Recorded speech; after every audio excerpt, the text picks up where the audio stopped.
Already 58 years of Nigeria's political independence. It's been quite an intriguing journey so far. And because you're within the 4 walls with Mr. Adolf on TV 360 Nigeria, see what I have on the green board. The classwork holds almost a book review as usual, followed by preface to the special topic of the episode, Education System After 58 Years. On that, we will be assessing the issues from the wider angle of the public. With same tactics, we'll do the grading and assignment. Before anything further, let's see what's happening on the education system. First, the pioneer president of the International Association of Language Educators, Professor Yetunde Ajibade of the Obafemi Awolowo University, Ile-Ife, has canvassed a renewed collaboration with the government to address the persistent failure of secondary school students in public examinations as well as deficiencies in language learning. According to her, poor language learning and teaching was responsible for deficiencies in both oral and written use of not only the lingua franca but also of the indigenous and emerging international languages.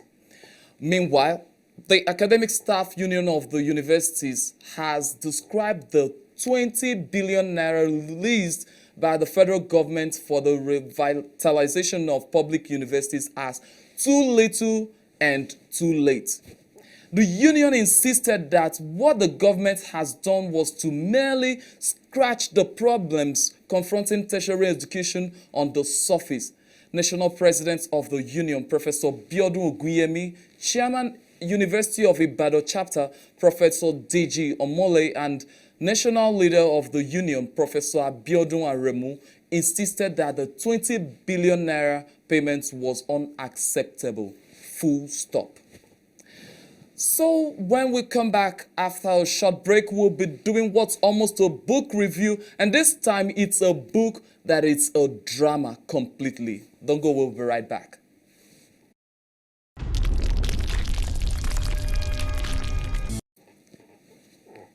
Welcome back. Isaac Atta Ogezi is new, fast-rising, unconventional, unapologetic playwright who knows how to use real past events to create thrilling stage dramas. He just raised the bar this year with a new drama that deserves to be staged as soon as possible. This drama, titled Under a Darkling Sky, this piece of work lends a loud voice again to the heroic deeds of Ken Saro-Wiwa and the heartbreaking stories of the Ogoni land and the people. Beautifully created with sharp characters and settings, Isaac Ogezi is becoming a playwright to reckon with in Africa. That's what I call almost a book review. Go get this book, and I want the author also to plan on staging this drama because we all are ready to see it. So on the topic of the show today, October 1st, 1960, a day many of us have fondly called Independence Day ever since. Celebration. Really? We must be kidding by saying we are celebrating Nigeria's independence. What's there to celebrate anyway? Why tag celebrations to a day we are supposed to be reflecting on many things like the education system? Are we celebrating a country where an enthusiastic graduate of a higher institution cannot boast of a gainful employment years after completing NYSC, and the next year more graduates joining in queue of unemployed graduates? Isn't it a national embarrassment? Is that what we are supposed to be celebrating? And because this issue is something that's worth discussing, joining me on the studio is Tunde Talabi. He's educator, writer, artist, and special advisor currently to the AGM president of Nigeria. That is Actors Guild of Nigeria. Please welcome Tunde Talabi. You're welcome. Thank you so much for joining me on the show. Sir, I want to know what is wrong with the Nigerian education system currently? A lot. I can say we hit it off quite wrongly from the start. During the colonial era, our people were trained to just be file carriers for the various masters that we had then. You know, clerks, basic clerks with basic knowledge, move things from here to there. Like Fela sang in one of his songs, go buy food chop, give me this monkey corn chop banana. That was the era we were then. You know, people were basically clerks doing just purely paperwork. And our educational system was kind of formatted to fulfill just that. Now, having gone post-colonial, we expect us to be inventing things now. We expect us to be creating things now. As far as I am concerned, only the arts are very, very applicable to Nigerian situation. When I say the arts, and perhaps some courses in humanities and social sciences, bankers and economists, not even fully in the area of economics. When I say the arts, I'm an artist. If I have a painting out there, you can feel it, you can buy it. It's applicable to life. If I design a ceramic piece out there, you can buy it and it's applicable to life. Like many other applied arts and even the fine arts. Beyond that, we look at our universities, for instance. You have roadside mechanic on campus, fixing cars for even engineering department. That's laughable, quite laughable. All our universities. Let me give you an instance once, something that embarrassed a senior member of a high institution, somewhere in the north, ABU to be precise. There's a place they call Kwangila. I used to do my card there when I was in the north. I was actually having a business on campus, ABU. Ahmadu Bello University, that is. Yes. And there was this man that came, he was ahead of me, and they were working on his car. And he was directing them to do this and do that, and practically getting in the way. So I got pissed. Well, I wasn't really pissed yet. I got disturbed. So I approached those boys, and they said, he likes doing that every time he comes around. So I went to him. Sir, with all due respect, why don't you just, I'm sure you trusted these boys enough to give your car to them, was why you actually brought your car and gave it to them. So let them do the work. And he sized me up and he said, please, you are also disturbing me. I want to get my car fixed and I'm making sure it's well fixed. I said, yeah, but you're getting in the way. Why don't you just allow them to do it? I'm sure you trust them enough to do it. I'm waiting in line, that's why I came to you, so you could. And then it wasn't like, he ignored me and he was like, this fool should keep talking. So I went back to sit down. After a while, he was still there doing the same thing, and I called onto the voice there, and I wanted to know who really he was, and they said he was, I think, a PhD holder, Faculty of Engineering, Department of Mechanical Engineering. And then my head exploded. And I went to him, sir, with all due respect, let these boys do their work. You're getting in the way. Hey, no, you hold it. You hold your peace. You are here on your high horse, the PhD holder in mechanical engineering. I don't intend to insult you, but you're insulting yourself here. These boys are just ras guys that you guys call mechanics. And here they are fixing your car, and you're here controlling them. What happened to your students in school? In their basics, they should be able to do this. What these boys are doing here? They should be fixing your car. When I asked the question, you took me back to the period of the colonial era, Yeah. where you said they were training the Africans basically on how to get this The and basics. that. That's the And basics. some analysts or in history would say they trained Africans with little arithmetics and English just to help out in their colonial businesses. Enough to get their own show running. However, the colonial era trained people like Ahmadu Bello, people like Herbert Macaulay and Azikiwe. These were not trained. And you haven't little come to know clowns. how those ones became what they became, like Awolowo, for instance. You're also aware that some of them had to travel out of our shores Traveled to to get further education. at the Western Hemisphere. Like Chief Philip Asudu, whom I know so well, was my boss in Gulf Oil. Before God became Chevron, he was a graduate of King's College. From King's College to two standard universities in Britain. You didn't have those schools in Nigeria here then. Those guys needed to travel out. But Nigeria developed up to this Eventually, point. we had universities. Yes. Yes. Now, these universities initially started also maybe a little bit above what the colonial masters left. I was using the example of the engineer that I met that eventually had to go back to his office. Yes. Because I had to let him see that we could actually be doing better than this, which is where I'm going. Now, from the gap of colonial era to that point, that was about some 6-7 years ago. 2005, no, 2006, 7, more than 6-7 years ago. Now, if you look back, if you look at that time to colonial era, we haven't achieved much. Why do we have such roadside mechanics working? We should, what I told him was we should have his faculty or his department having 2 units, one fixing cars for the public and one fixing cars for the campus and making money for the department. Is that not correct? It is correct. If you have been able to have education now standard upgraded to the level where it should be, mechanics shouldn't be fixing cars for campuses where you have departments of mechanical engineering. They should have moved further than that. That should be way back. Maybe from 5 years after colonial masters handed over to us. What exactly now is the problem? Is it that, like most scholars would say, Nigeria has not been able to internalize some of the Western cultures and Western education to suit the African society, the Nigerian culture and all of that? Could that be the reason? Precisely.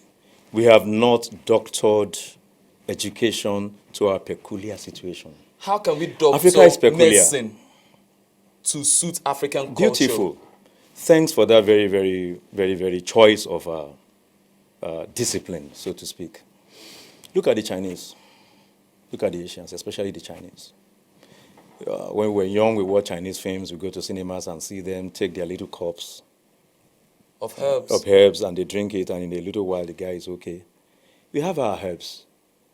What we didn't have were good documentation. The Baba dies with the knowledge. That was what I meant by we building education in tandem with our peculiar situations. I'm a Yoruba person. We are both drinking people. The Igbo have their name for it. Herbal herbs, herbal remedies. The Igbos have names for it. Fela sang about it. Jedi, they will have to slice your yash and all that. Yeah. Because let me give you an example. What is really going on? Let me digress a little. The white man will call your gin illicit gin. But if you strike a match and put it to your so-called illicit gin, it catches fire. You may not do that with the white man's drink. Yours is sharp and clean. Maybe it needs a little more refinement. So they call what you have illicit. Even your language is called vernacular. And then we are now speaking their language, unfortunately.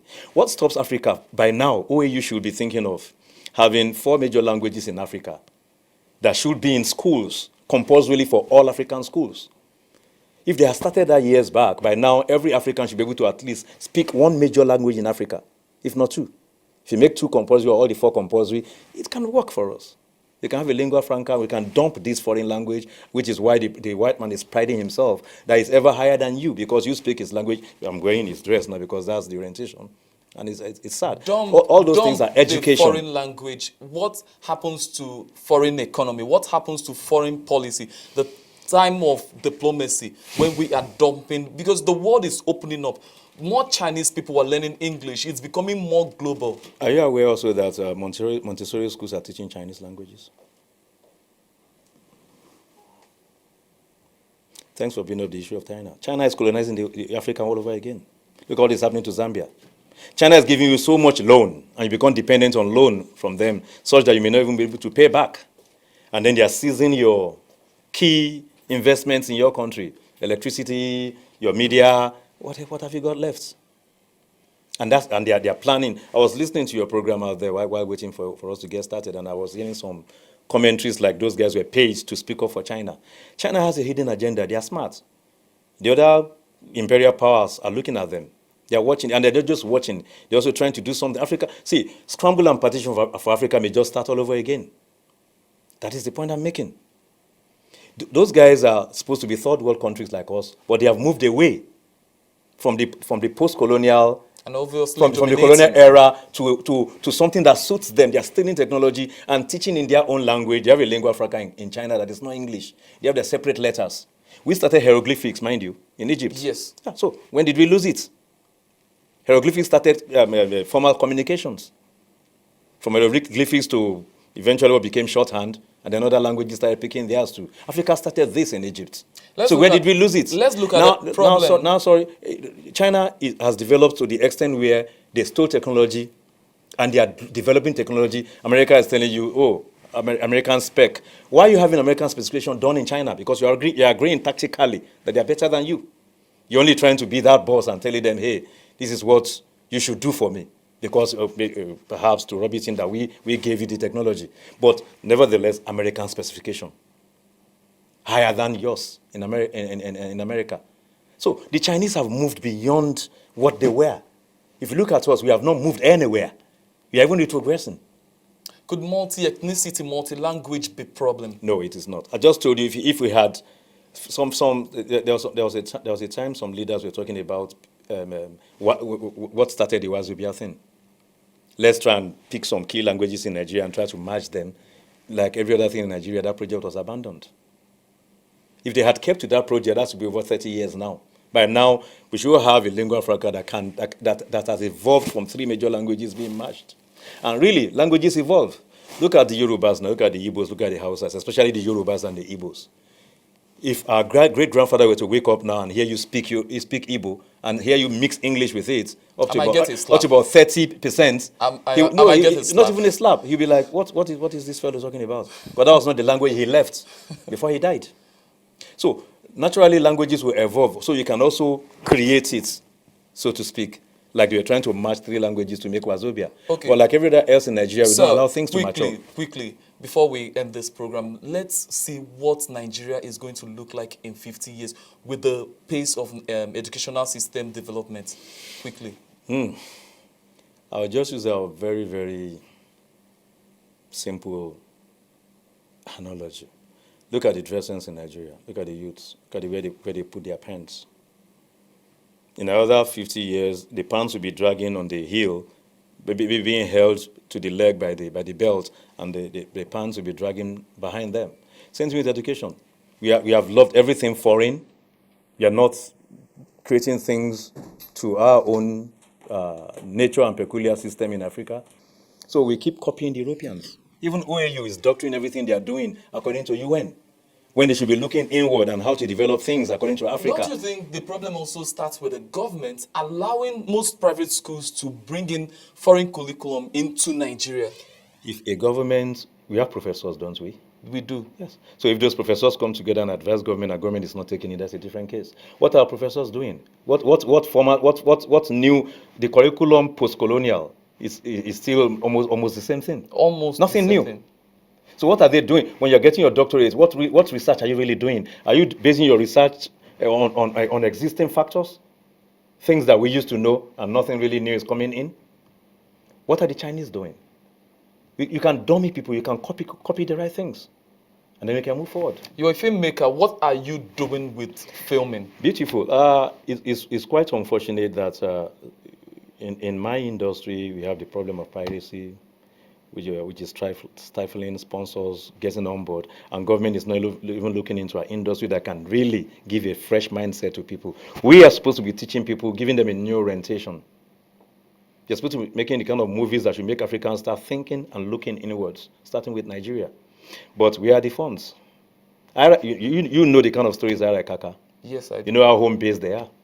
But how many of those have I been able to really do the way I want to do them? Because of stifling of funds. Because of piracy, you pay to copyright, you don't get protection. You pay this and that to government in terms of fees and charges, and you don't get anything back. So just like the average Nigerian, you provide everything for yourself. In the movie industry too, we try to provide everything, and it doesn't work like that. India is using movies as their oil. That's their oil. In Jamaica is music and tourism. But in Nigeria, everything is oil. Without oil, we are not moving anywhere. Meanwhile, the movie industry is a gold mine.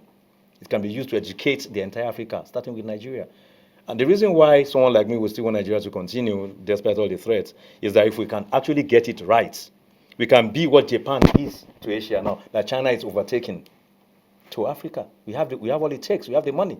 We have the human and natural resources to do so. All But right. we are not doing so. On this show, we normally do the grading. You remember that? We grade the circumstances and the people, the stakeholders in education. So the grading goes with A, C, and F. A is for excellent, C is fair, and F is terrible. So we will begin with the government, the biggest stakeholder in education system. With the government, after 50, I wouldn't say each government, I would say the line of government from the independence to this point, 58 years. What do you think they've done so far by the grading A, C, and F? Let the situation answer for itself. Why do we get abroad to do our masters and then you need to go through certain rudiments while other countries in Africa like Ghana and some other countries can just study their masters outright? But you need something like 2 or 3 years to get, depending on what they test you to be, because they believe in what you can do, not what you're carrying to them as your certificates. Why do we need to get certain, upgrading before we can do our masters over there? That should answer your question. So there's a failure to the government in that, because they're not bringing in the right. Means F. That's Yes, terrible. they're not bringing the right policies to the table. Our professors are sleeping in the universities. How would you People like Wole Soyinka try to tell them, but they don't listen to him. How would you grade the institutions that we have? Our institutions are a joke for now, a huge joke. I've just told you, only the arts and the humanities are, and perhaps some aspect of social sciences are applicable. Let me give you an instance. Somebody goes to England and school in England, and then get a job in England, spend 6 months in England, and gets certified as a worker in England, brings that 6-month certification to Nigeria and become a manager in a bank. What does that tell you? Wow. That the whole of them that have been there for years are crass, because they see the quality in the person for just that short period of time, and they recognize that quality. Look at what's happening in the media houses. What do you call it? The network services. And you find somebody, they're all shunting and stealing workers from themselves, because the few brains that are able to have the know-how are few and far between. I have an example I will give you now, but for time. Yeah, so. All right, for time, we'll take your assignments while you go to Facebook, forwards on Facebook, and put down your assignment. What are your views on Nigerian education system currently? That is the assignment. Go From to Facebook, independence to now. From independence to this period that we are celebrating. 58 years of crawling. Political independence. We are celebrating, actually. Are we really independent? We are truly independent. Are you sure we are independent? We are independent. So economic-wise? Well, education-wise, loans we are here and there. independent. All right, that's it for the show, and we thank you so much for being here with us. God bless you. Bye.